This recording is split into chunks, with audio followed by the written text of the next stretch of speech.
పునరుద్ధానుడు, మరణపు ముళ్ళు విరిచిన దేవుడు, మరణమును గెలిచిన దేవుడైన యేసుక్రీస్తు నామమున అందరికీ వందనాలు. దేవునికి స్తోత్ర. గడిచిన పునరుద్ధాన దినము నుండి ఈ పునరుద్ధాన దినము వరకు మనలను సజీవ లెక్కలో లెక్కించి మరొక్కసారి మనందరం సంఘంగా కూడుకొని ఆ గొప్ప దేవుణ్ణి ఆరాధించడానికి, మహిమపరచడానికి, ఆయన సన్నిధిలో ఉండి ఆయన మాటలు వినడానికి కృప చూపిన గొప్ప దేవునికి సమస్త మహిమ, ఘనత, ప్రభావములు చెల్లునుగాక. ఆ దేవుడు ఈ పునరుద్ధాన దినము కొరకు మనకిచ్చిన వాగ్దానం కీర్తనల గ్రంథము 18వ కీర్తన 46వ వచనము. యెహోవా జీవము కలిగినవాడు, నా ఆశ్రయ దుర్గమైన వాడు, స్తోత్రార్హుడు, నా రక్షణకర్త అయిన దేవుడు బహుగా స్తుతి నొందునుగాక. ఆమేన్. దేవునికి మహిమ కలుగునుగాక, దేవునికి స్తోత్రం కలుగునుగాక. మన రక్షణకర్త అయిన దేవునికి స్తోత్రము కలుగునుగాక. ఆయనను మనము స్తుతించబద్దులమై ఉన్నాం. మన దేవుడు స్తుతి సింహాసనాసీనుడు, స్తుతికి పాత్రుడైన దేవుడు. అంతేకాదు, ఆయన జీవము కలిగిన దేవుడు, ఆశ్రయదుర్గమైన దేవుడు, రక్షణకర్త అయిన దేవుడు. ఆ జీవము కలిగిన దేవుడు మనలను జీవింపచేస్తాడు.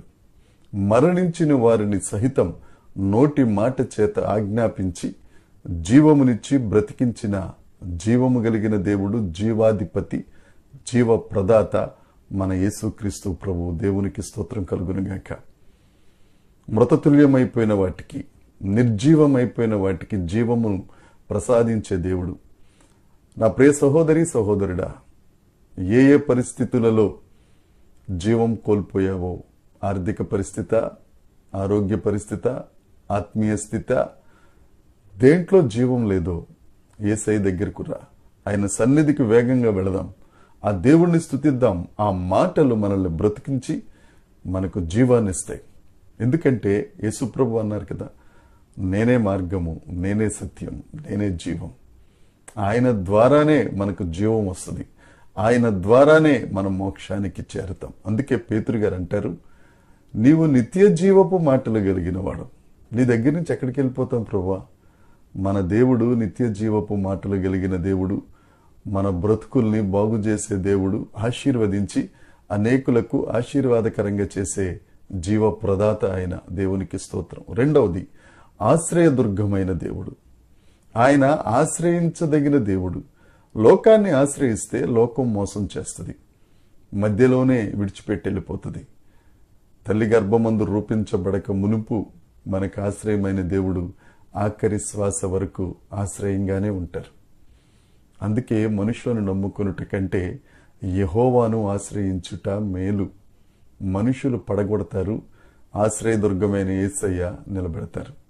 ఏ ఏ పరిస్థితుల్లో పడిపోయావు నా సహోదరి, సహోదరుడా, దా ఈ దినాన్ని ఆయన సన్నిధికి రండి. నీకు దగ్గరలో ఉన్న దేవుని ఆలయానికి వెళ్ళు.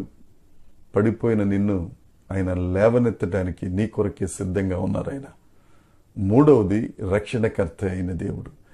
ఏ పరిస్థితులైనా, ఎలాంటి పరిస్థితులైనా రక్షణ దుర్గం యేసుక్రీస్తు ప్రభువే. రక్షణ యెహోవా ఆధీనం. ఆయన ఒక్కరే రక్షించగలరు. రాబోవు ఉగ్రత నుంచి ఆయనే రక్షించగలరు.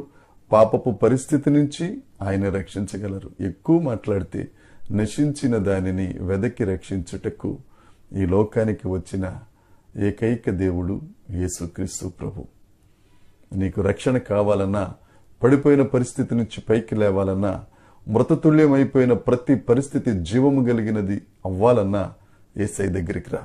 ఆ రక్షణకర్త అయిన దేవుణ్ణి అందరం కలిసి స్తుతిద్దాం, మహిమపరుద్దాం, ఘనపరుద్దాం. దేవుని కృపను పొందుకుందాం. అనేకులకు ఆశీర్వాదకరంగా ఉందాం. దేవుడు ఈ మాటలు దీవించునుగాక. దేవుని కృప మనందరికీ తోడై ఉండునుగాక. Amen, amen, amen.